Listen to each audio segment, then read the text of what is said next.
Is your e-commerce brand losing thousands of dollars in sales every single day without you even realizing it? I'm willing to bet you that it is, because dozens of e-com brand owners and operators reach out to me every single month to have their Klaviyo email marketing audited. And after reviewing all of these audits, I noticed that nearly everyone is making the same extremely expensive mistakes that lose them sales consistently, especially from first-time customers. So in this video, I'm gonna be auditing 3 brands that are prime examples of what not to do, and I'll break down exactly what they're doing wrong. After that, I'll show you how to fix those mistakes so that you can make up that revenue you're missing. Let's move on to our first contestant. The first brand that we're looking at today is Brunette the Label. We're not starting our audit into the brand's email marketing by looking at their emails, because email marketing performance and the revenue that you're going to be able to drive from it is going to start in how you actually acquire your subscribers. And more importantly, if you're not acquiring subscribers in the first place, then you won't have anyone to email to. So that's why we're starting on the website. More specifically, what I'm looking for on the website is the pop-up form. And this is the pop-up form that is on Brunette the Label's website. Right away, Brunette is leaving a ton of revenue on the table by not having an optimized pop-up form. And if you're looking at this pop-up form and you're not sure what I mean by it not being optimized, let me tell you exactly. So the first problem with this pop-up form is the offer itself. Simply put, get free shipping as an offer is not extremely attractive in 2025. Unfortunately, Amazon basically destroyed free shipping as a value prop like 10 years ago when they offered free 2-day shipping on everything. So the truth is, customers don't really care that much about free shipping as an incentive to give you their email because it's just expected. So what that means is you need to make sure you have an offer in your pop-up form that's attractive to someone so that they give you what you want in exchange, which is their email address and their phone number. We've literally ran hundreds of A/B tests on pop-up forms over the last few years for our clients, and a percentage off or $1 off a customer's first order is the best offer to them 99% of the time. So with that said, instead of free shipping, Brunette should have a percentage off or $1 off offer. This is something that they should A/B test. And ultimately, the offer is what's gonna have the biggest impact on your conversion rate of your pop-up form. Now, furthermore, there's also just a lot of text here. So you're asking someone to read a lot, and this actually just isn't that valuable for someone. Like the plus stay up to date on new job sales and more is not what's getting someone to sign up to your email list. Ultimately, they care about the offer. So we just wanna make sure we're not putting too much text there for them to actually read. Another big thing is they have a big image here. One of the most impactful A/B tests that brands can run is having an image in your pop-up form versus not having an image. The simple truth is when you have an image in your pop-up form, like Brunette does over here, that's where someone's eyes go to right away. And if your eyes are going there and not to the offer, you're more likely to bounce out of the form and click out. Throughout this video, across the brands that we're looking at, what I'm going to be referring to is my agency Dispatch's ROI calculator. There are usually 3 main things that I see in my audits that, when optimized, can literally lead to a 100% increase in the revenue that's driven. So the first thing is pop-up form conversion rate. So we need to be getting more people into our funnel and onto our list.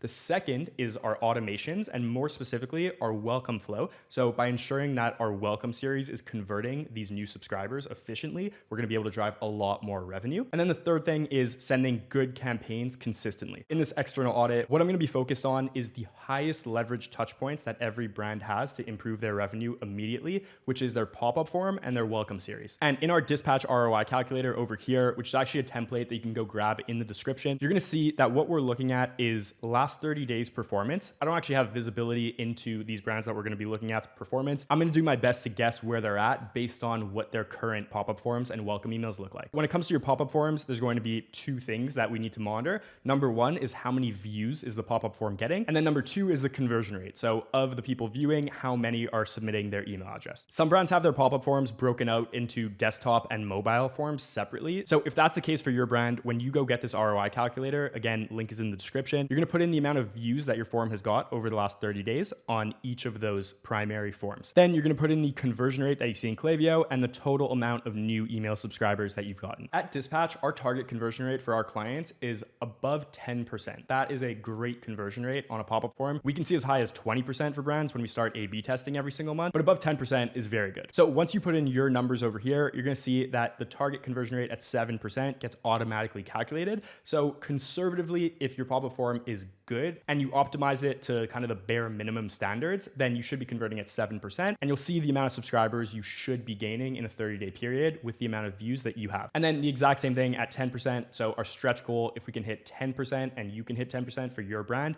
then you'll see how many new subscribers you should be bringing in, again, based on those views in a 30-day period. As an example, with this example brand, they've had over 7,000 views in the last 30 days. Their pop-up forms are converting sub 4%, and that's basically meant that they've gained gained a total of 215 subscribers in the last 30 days, when in reality, if their pop-up forms were optimized and they were hitting 7% opt-in rates, they would have gained 518 subscribers, so over 300 more than they actually did. And then if they were converting above 10%, which they would get to through consistent A/B testing, then they would have had 740 new email subscribers over the last 30 days, which is over 500 more than they actually had. There's so much more that goes into converting new subscribers. You have your abandonment flows, you have your campaigns, you can have a post-purchase bounce back flow. But at the end of the day, when we look at the highest leverage elements that are going to drive conversions, this is what most brands are getting wrong and where they can have the biggest impact today by optimizing. When it comes to your flows, you're going to go to your welcome series. Hopefully you have one set up. Then you're going to go to your first welcome email. You're going to put in the amount of recipients that it's had in the last 30 days, the conversion rate on that email that you'll see in Klaviyo, the amount of revenue that it's driven, and then the AOV that's come from that email. Then with a conservative goal of a 7% conversion rate on that first welcome email and a 3% conversion rate on your second welcome email, you'll be able to see what your revenue goal should look like and how much revenue you should have driven over the last 30 days based on how many email subscribers you also should have collected. So we can see in this example, this brand should have had 518 new subscribers in the last 30 days compared to 215. If they had 518 new subscribers with an optimized form and their conversion rate on their first welcome email was 7% instead of 4.44%, they would have driven $3,600 from that first welcome email compared to just $1,500. And then same exact math for the stretch goal, they could have driven $7,500 compared to just $1,500 if their welcome email was optimized and driving a 10% conversion rate. Now that you know how to use our ROI calculator, let me show you what this actually looks like in practice and how you can optimize your forms and your welcome email. For Brunette, let me just remove the mobile over here, and this is exactly what you can do if you only have one pop-up form in your Klaviyo account. To estimate how many views Brunette had on their pop-up form in the last 30 days, I'm gonna go over to SimilarWeb and I'm just gonna look up the website. Over the last month, Brunette the label had just over 3,000 site visits. So let me go ahead and plug this into our calculator over here. And yeah, there would be some returning site traffic that maybe wouldn't be served this form, but for simplicity's sake, because we're estimating, let's assume that this is the amount of views their form had. Now, based on the form we just looked at, I would assume this form has somewhere around a 4% conversion rate. Maybe it's better, maybe it's worse. This is just my best guess based on the hundreds of pop-up forms I've looked at over the last few years. And then 4% of 3343, we can just do 3343 times 4%. So that would be roughly 133 new subscribers that they gained. But if their form was optimized and was at 7%, you can see they would have gained 234 subscribers. And if they hit 10%, they would have hit 334 new subscribers. And this is a huge gap. It's 200 new subscribers that can then be converted into their welcome email. So now let's look at what Brunette's welcome email actually looked like. I signed up to Brunette's email list recently, and this is the welcome email that I received. Now, the biggest mistake here is failing to understand that the reason why 99% of people are subscribing to your email list in your pop-up form is because they want the offer that you're providing to them. So like I said, I don't think free shipping is the most enticing offer, which is why I think their pop-up form is underperforming. But regardless of that, we want to make sure that we're giving people that code in a really clear way as soon as they get into the email. And we want to make sure that we're efficiently getting them back to the website to go use that code and shop. Now, when I open the email, I can see that they have use code WELCOMEBABE for free shipping over here, but honestly, I missed it the first time I opened the email because it really doesn't stand out. How they can make this stand out if this was the same format is like using an announcement bar, so having this be a background color, even making the code WELCOMEBABE like bold another color just to make it pop and stand out would be much better. Another problem here that's really hurting their conversion rate is you can see all of these navigation links at the top of the email. The reason why this isn't ideal based on all of our A/B tests is the more navigation links you have at the top of the email, the less likely someone is to scroll down, find the code, and then go back to the site and shop. So right away, when someone's opening the email and they're seeing all of these different options, it becomes overwhelming to have this many CTAs, and they're not going on to actually read your welcome message and get the code and convert. So I would highly suggest that Brunette removes these navigation links or at least A/B test it. This is a good hero image over here, but then right below we can see the same issues happening again. We want to efficiently give people their code and get them back to the site. This copy is just simply not doing it. Like the code really does not stand out, and even the CTA could be much clearer. Now, it's important to note that the offer that you're providing in your pop-up form on that first purchase is of course going to make a big difference in the conversion rate of your welcome emails as well. If you have a good offer that you can get in front of people and continue reminding them about about in your welcome series, you're going to see better conversion rates. So that's why with an offer like free shipping and the structure of this current welcome email, my best guess is that Brunette's welcome email is converting somewhere around 2.5%. So over the last 30 days, we can assume that they had a total of 133 email subscribers going through their welcome series. They might not have the exact same amount going through welcome email 1, welcome email 2, but for the sake of this example, let's say that they do. I would assume that their first welcome email has a conversion rate of 2.5%, and then there were no more welcome emails received. So there's no more emails in the Brunette welcome series, and that would mean that there would have been no subscribers in that welcome email number 2. So this is an example, and you'll be able to see it in the calculator when we look at our next brand that does have multiple welcome emails, why it's really important to have several emails in your welcome series, ideally at least 7. Assuming an AOV of $100 and a 2.5% conversion rate on 133 recipients,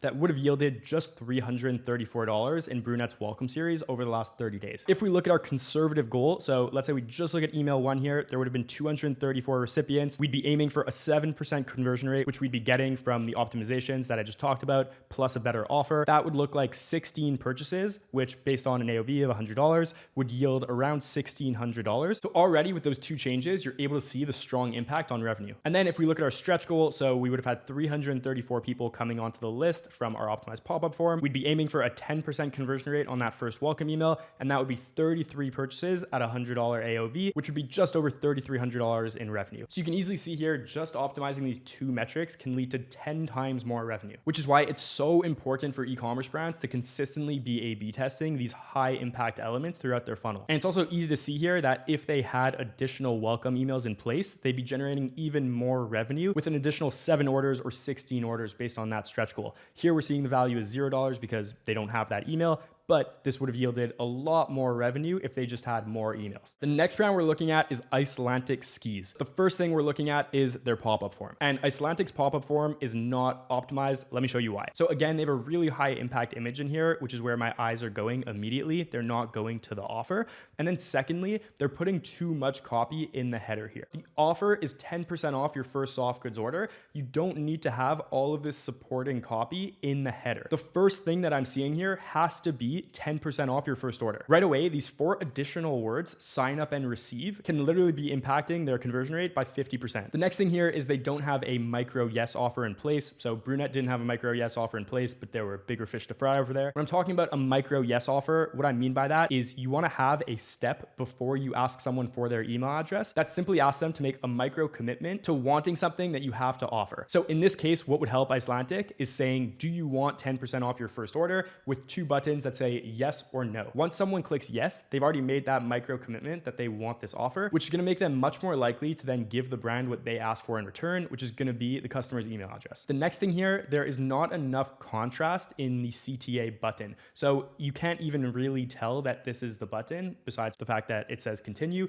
You want to make sure that the background color of your button is very high contrast with your brand colors compared to the background color. So if this button was white or maybe the yellow that they have in the announcement bar here, this would stand out much more. And if you even want to take it 1 level higher, they should have language in that CTA button that says something like unlock offer versus just continue. So now if we take a look at Icelantic, let me go to SimilarWeb and take a look at the site traffic. Icelantic had around 19,000 site visits in the last month. So let's go ahead and plug that into our calculator. Because Icelantic does have a better offer in terms of the 10% off, I would say that they're probably around a 5%. That might be ambitious because the average that I see in my audits is between like 2% and 5%, but I do think that they could probably be there. And 5% of 19,902 is going to give us 995 subscribers that they would have picked up over the last month. And we can see right away, if they were at 7%, that would have been 1,393. And at 10%, that would have gone them just under 2,000 subscribers, which would have been double the amount of people coming into their funnel. Now let's take a look at the welcome emails that we got from Icelantic. So right away, this is a big problem that I see with a lot of brands. They have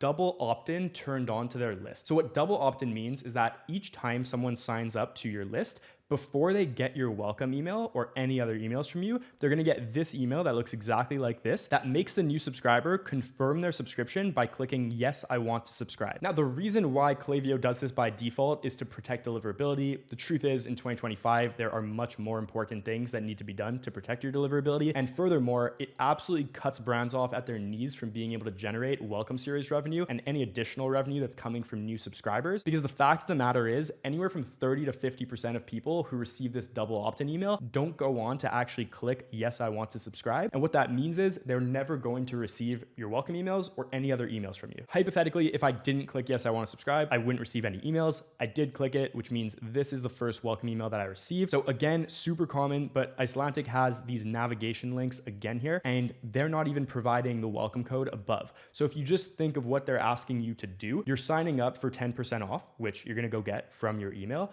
You open the email, and then right away, before you have the code to use that 10% off, they're putting buttons in front of you to go to contact them, to apparel, to shop skis. And if you do click out to go back to the site on one of these links, you're going to do that without your code, which is going to reduce the likelihood of you converting on the site. So they have a big hero image over here. Now, this real estate is super valuable, and ideally they would have the text overlaid on a type of image like this instead of just having the image here. We want to just minimize the amount of scrolling that we have people do. They do have the code welcome10 for people to find and go use here with a clear CTA button to take them back to the site. What isn't great is right below here, you have a huge paragraph of text that you're asking this new subscriber to read. So when we look at the touch points that we have in our first welcome email, the most important things that we want to do are give people that offer, get them back to the site, and then just really, really, really efficiently communicate why you should buy from our brand and not our competition. And then anything else that would be super important for them to know at this point to get them to convert. So brands make the mistake of thinking that their customers or potential customers are going to take the time to read these long paragraphs, when in reality, in 2025, attention spans are shorter than they ever have been. And by formatting your messaging in paragraph style, instead of something like infographics or use of icons or just use of like headers and subheader text, you're minimizing the amount of people who are going to consume your message because the ask on them is so much greater to read a paragraph. So I'm sure that there's great information that's in these paragraphs, but I'm not taking the time to read them because I'm not yet super interested or engaged with the brand. I just found out about the brand. I signed up for their list because I want the offer. And that's really all I want here and the extent to which I care about the brand. So as a brand owner or operator, you need to understand this and then use this to your advantage when you're designing your welcome email. When we look at this first email, the amount of recipients we would expect to see over the last 30 days, we can estimate as being 995. The conversion rate, I would expect to see somewhere between 3 and 4%. So if I'm being conservative, let me say 3.5%. If I take a look at Icelandic skis, I'm seeing $674 over here. Let's just assume it's like $700 because they're on sale now as an average. So I'm gonna go ahead and say $700. And then our conversion value that we can estimate over the last 30 days would put us at $24,380 over the last 30 days. Now, conservatively, if the brand was able to hit a 7% conversion rate instead of 3.5%, and they were bringing in 1,393 subscribers instead of 995, this would literally result in $44,000 more in revenue. So with brands that have a high AOV, that AOV is just a force multiplier. Every additional conversion is gonna net you that much more revenue. And then if we look at our stretch goal, which is what we would aim for if they were a dispatch client, we can see we would aim for a 10% conversion rate on our pop-up form, so just under 2,000 subscribers, a 10% conversion rate on our first welcome email, and that would yield $140,000 from our welcome series. Now, if at this point your eyes just popped open and you wanna leave this video and go optimize your pop-up form and your welcome series right now, I won't blame you, but if you stick around, I got some more value for you. The third brand that we're looking at is CPAP.com. So they sell sleep apnea machines. Looking at their pop-up form, they're leaving revenue on the table. Simply put, there are too many elements going on here. So again, I don't know where to look when I'm looking at this pop-up form. My eyes should be guided straight towards the offer. We literally have half a second to get people's attention and get their interest when the pop-up form comes up. And we want to make sure that the first thing they're seeing is the offer. So I see Father's Day sale here. What I should be seeing instead is save 25% off. That's the first thing that my eyes should be drawn to. So again, here, they don't have a micro yes step. There's definitely a time and place to have branded elements, icons, photography, but the way that this is currently set up, is just too visually cluttered. All of these things are definitely hurting their conversion rate, and I'd be really surprised if this pop-up form is converting above 6%. So looking at cpap.com's web traffic over the last month they drove just under 560,000 site visits. So if we go ahead and plug this into our calculator, I think their conversion rate was around probably between 5 and 6%. Let me go 5.5% here. So this is an example of a brand that has a lot of traffic coming to their site, and you're going to see the compounding effects. Just like a high AOV leads to revenue compounding, the more site traffic you have is also going to lead to this compounding effect in terms of additional revenue, which we'll see in a second. Now, if CPAP was a conservative 7% opt-in rate, that would lead to 39,000 subscribers, so an additional 9,000 subscribers in the course of a month. And if they hit 10% as a stretch goal, they would be at 55,000, just under 56,000 subscribers, which would be an additional 26,000 subscribers in 1 month. And now if you zoom out and look at what that means over the course of a year, that could literally mean an additional 250,000 email subscribers over the course of a year. Let's look at the welcome email I received from cpap.com. The biggest issue going on in cpap's welcome email is there's too many competing offers. So right away, they say, let's tackle sleep apnea together. Then they have their mission. And then they're saying you can get 15% off everything, or you can get 20% off orders over $99, or you can get 25% off orders over $199. Over all the A/B tests that we've run over the years, the clearer your offer is, the higher your emails will convert. So without fail, every time you introduce multiple offers and make customers do the work to choose which offer they want to redeem, the lower your click rate's going to be. You're going to see more people bounce off the email, and the lower your conversion rate's going to be. So what CPAP should be doing instead is communicating one clear offer, which is the offer that they had in their pop-up form, and pushing people to redeem that offer with one code. So the next thing here is they're offering a code that's applicable on all of these offers, and the code could stand out a little better, but it is pretty clear here. And then the CTA button is pretty small, so you want to make sure that your call to action buttons are very clear, very prominent, and there's no reason for all the other elements that surround your CTA to be bigger than the CTA button. The type of language that you're using in your CTA buttons also matters a lot, so it's not just in your pop-up form. Using stronger action verbs like shop now, claim your savings, etc., are very likely to convert better than saying something like explore our site, which isn't the real action that you want someone to take. So being more direct in what that action is, like shop, can definitely increase conversion rates. Now, CPAP is also committing one of the cardinal sins in email marketing that kills conversion rates,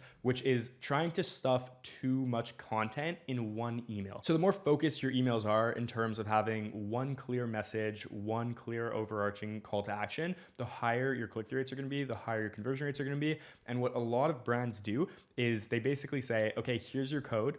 Now, here's customer reviews. This is a good thing to have, like it's not really conflicting. But then they're saying like, here's all the different reasons you might be looking for a CPAP. So go and look into one of these. Then they're saying, here's a note from our founder. Then they're saying, we're here to help. You can contact us. And then you can text us, you can reply to this email, you can get CPAP rewards, you can go visit our blog. The fact of the matter is, we want to give people the code that we promised them in the pop-up form and get them back to the site efficiently to shop. In reality, most people who open this email are going to click on your first CTA. And what happens then is they're not even going to see all of this additional incredible information that we have to present, because it's just all shoved into this one email. So what converts much better is having a clear, concise welcome email where we're just giving them the core information that they need, their code, get them back to the site to shop. And then the following emails that come next in your welcome series, focusing each email on one of these core conversion angles. So customer reviews is a conversion angle. The video that they have, a note from our founder, is one of their conversion angles. The different reasons you're going to want to buy it is a conversion angle. Each of these things should be one focused email with focused call to actions, because that makes sure that each subscriber is getting the relevant information that's important for them to see at the right time, and not assuming that they're going to have time right now as soon as they get this first email to go click on all of these different call to actions and read all of this content. Now, CPAP does have a second email in their welcome series. So here we can just see they're saying Howie Mandel took control of his sleep, so can you. I do think this is a pretty solid email, but I don't like, again, that they have all of these competing offers. It lacks the clarity and focus that we see with our highest converting clients' emails. Then they're introducing their starter pack and they're showing some of their best selling products. So I think this this email could have been much better if they just focused on one of these things again, or if they just focused on their bestsellers and went into more depth about why you need these bestsellers. Over the last 30 days, CPAP would have seen around 30,000 people going into their welcome series, receiving welcome email 1, and we can put this as welcome email 2 as well. On the conversion rate side, I think based on what we just looked at, they're probably seeing somewhere around a 3% conversion rate on that first welcome email. Their machines retail for over $1,000, a lot of them. Their masks are around $100. I don't really know what their split is, what their AOV is, but let's just guess they have an AOV of somewhere around $600-700. Let me go ahead and put 600 here. Would not be surprised if this was higher though. And this would mean that at a 3% conversion rate on the 30,000 email subscribers going through their welcome series, a $600 AOV, you're looking at $553,000 being driven from this welcome email. Now, if this email was getting 39,000 recipients because of our higher performing opt-in and our welcome email was converting at 7%, that would result in 2,700 orders, which is literally $1 million in incremental revenue. And then if we look at our stretch goal, which would be a 10% conversion rate on this email, this is where this email could genuinely, over the course of 30 days, generate $3.3 million. If you could move the needle from a 3% conversion rate to a 10% conversion rate based on consistent A/B testing, which realistically for CPAP is going to be the offer and how the offer is presented. And then for their second welcome email, based on what we saw, the drop off is going to be really significant. I'd say they're probably converting 0.2, maybe 0.3% of people there. If we assume the same AOV and we just copy this formula over, that would be an additional $36,000 coming from that welcome email, but we can see how that compounds as well. If they can get that up to a 3% conversion rate and a 5% conversion rate, that's an additional up to $1.5 million in revenue. So we started with a small brand, moved up to a higher level, and now you can see at a very high tier with a brand that's doing a ton of site traffic and a brand that has a high AOV, how strong this compounding effect can be. So whether you're watching this and your brand right now is small, doesn't have a lot of site traffic, has a high AOV, doesn't have a high AOV, it doesn't matter because the compounding works the same way and everything we just looked at is based on a 30-day period. So there's no reason to not be A/B testing your pop-up form and your welcome flow in order to find what moves the needle and move these metrics up. And importantly as well, each additional subscriber that you can bring onto your list and then convert through your welcome series is another conversion that's bringing your customer acquisition cost down and allowing you to scale more. Now, you might have noticed that it isn't that hard to do these things and dial in your ecom brand, tweak some parts of your email marketing and make way more money. But I have to mention that on top of all of the things that I talked about in this specific video, there are 4 main trends in the ecom space that are making email marketing way, way, way easier and way more profitable right now. So click right here and check out the next video where I cover those 4 things, how they actually apply to you and what you can take advantage of this year to make way more money with your ecom store through email marketing. Honestly, this is hands down one of the easiest ways to generate more revenue for a fraction of what it costs. So if you're actually interested in scaling sustainably this year, I'll see you over there.